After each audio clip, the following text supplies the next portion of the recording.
Have you ever heard someone say, just hire your kid and get free money from the IRS? Free money!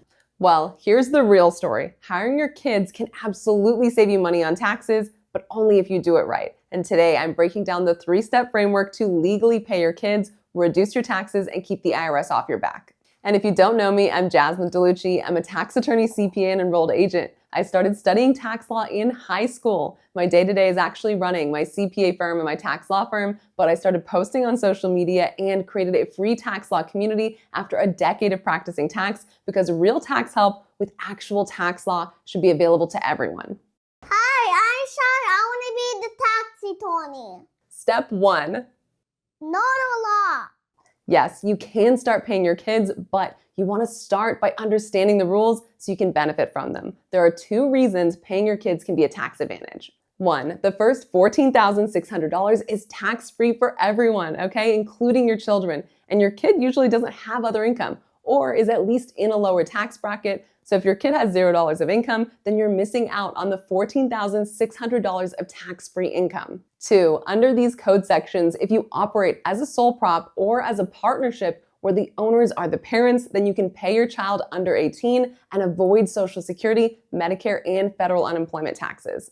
And best case scenario is that these tax benefits go together. You can avoid both payroll and income tax on your child's pay while getting a deduction on your business for the payment. And since most people give their kids far more than $14,000 per year to support them, it becomes a no-brainer since now your kid can just pay a small portion of their own support per year through their own tax-free earnings. But before you start cutting checks, you want to make sure it's implemented properly, which takes me to step 2. Real work.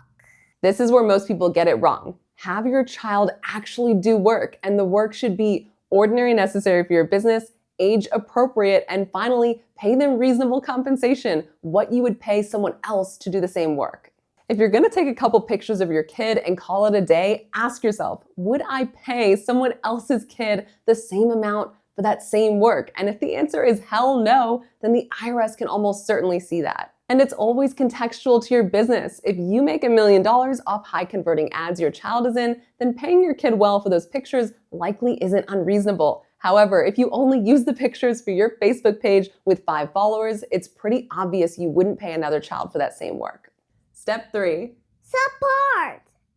This is where the IRS really focuses because most people hand them an easy win. They claim a full $14,600 deduction for paying their child, but have no real-time documented support. So here's the support for a very strong deduction that you should create when the work happens, not just once you're audited.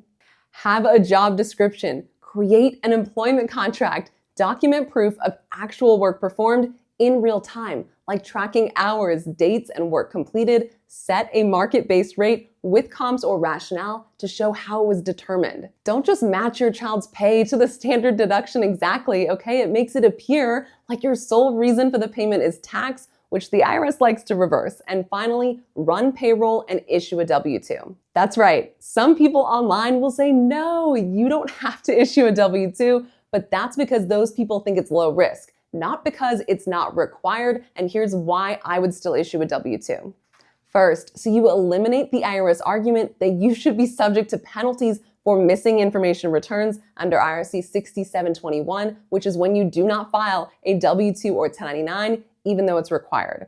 And 2, so that you eliminate any IRS argument that it's self-employment income, which would make it subject to income tax and payroll tax. 3, so it's clear there's substance to the employment relationship rather than just a quick tax hack, right? When you have transactions between related parties like paying your kids, they are high scrutiny. So following the required procedures to support the tax benefit are honestly the bare minimum, and shortcutting those can indicate that you also shortcut the substance, which is what provides the tax benefit in the first place. 4, and finally, the best reason, you get another tax benefit by depositing up to $7,000 of your child's check into a custodial Roth IRA. And if your child doesn't have a W-2, then there's no proof of earned income, and the IRS transcripts will tell the IRS that the Roth contribution is not valid. And if you don't know about IRS transcripts, I have a full workshop on them in my free community.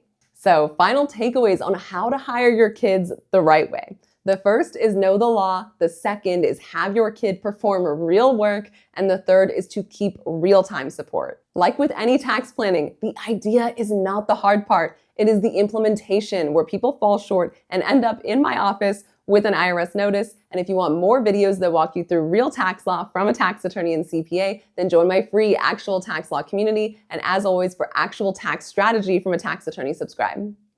Let's try. I got a mic. You got a mic. That's a little iPod.